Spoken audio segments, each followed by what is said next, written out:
जय श्री राधे कृष्णा। कलयुग 4 युगों में से अंतिम और सबसे कठिन युग माना जाता है, जहां अधर्म, पाप और अवगुण अपने चरम पर होते हैं। भगवान श्री कृष्ण ने गीता में पहले ही संकेत दिया था कि इस युग में मानव अपनी नैतिकता, धर्म और सच्चाई से दूर होकर भौतिक सुखों और स्वार्थ की ओर आकर्षित होगा। आइए इसे विस्तार से समझें। कलयुग का मानव स्वभाव, स्वार्थ और अहंकार का प्रभुत्व। कलयुग का मानव अत्यधिक स्वार्थी और अहंकारी हो गया है। अपने लाभ के लिए वह दूसरों को धोखा देने, छल करने और अनुचित साधनों का उपयोग करने से भी नहीं हिचकता।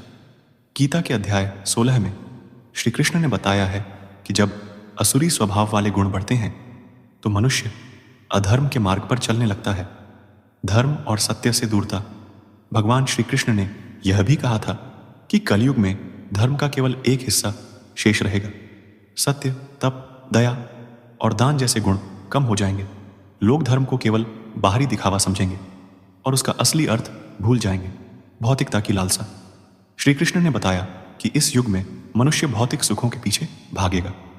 वह पैसा, संपत्ति और शारीरिक सुख को अपने जीवन का मुख्य उद्देश्य बना लेगा। इससे वह अपनी आत्मा और ईश्वर से दूर होता चला जाएगा। मानव के आचरण पर श्री कृष्ण का गीता उपदेश, अध्यात्म से दूरी।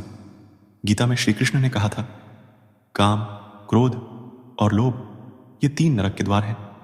कलयुग का मानव इन्हीं के वशीभूत होकर अपना विनाश करता है। धर्म का पालन कठिन। इस युग में धर्म का पालन करना कठिन होता है, क्योंकि अधर्म के साधन आसान और आकर्षक लगते हैं।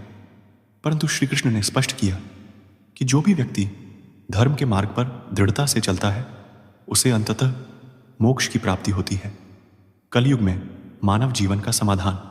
भगवान श्री कृष्ण ने गीता में यह भी मार्गदर्शन दिया कि चाहे युग कोई भी हो, मनुष्य को भगवान के चरणों में समर्पण करना चाहिए। कलयुग में भक्ति मार्ग सबसे सरल और प्रभावी उपाय बताया गया है। हरिनाम संकीर्तन। कलयुग में हरिनाम का जाप, जैसे हरे कृष्ण कृष्ण कृष्ण हरे हरे, यह सबसे सरल और प्रभावशाली उपाय है। यह पापों को नष्ट करता है और मानव को ईश्वर के समीप लाता है। सत्संग और संतों का साथ, सज्जनों और संतों का संग करना सही मार्ग दिखाने में सहायक होता है। गीता में कहा गया है कि जो व्यक्ति सद्गुरु के मार्गदर्शन में चलता है, वह संसार के बंधनों से मुक्त हो सकता है। संतुलित जीवन। भगवान ने गीता में कहा, योग कर्मसु कौशलम, अर्थात कर्म योग का पालन करते हुए संतुलित जीवन जीना चाहिए। धन, प्रसिद्धि और भौतिक सुखों की लालसा से बचते हुए आत्मा की शांति पर ध्यान केंद्रित करें। कलयुग का अंत और भविष्य की ओर दृष्टि। श्री कृष्ण ने भविष्यवाणी की थी कि कलयुग में अधर्म इतना बढ़ जाएगा कि भगवान विष्णु का अवतार कल्कि इस धरती पर आएंगे।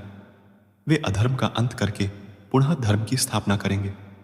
कलयुग का मानव भले ही धर्म और सत्य से दूर हो गया हो, परंतु भगवान श्री कृष्ण का ज्ञान आज भी हमें सिखाता है कि भक्ति, सद्गुण और आत्मज्ञान से हम इस युग की बुराइयों से बच सकते हैं।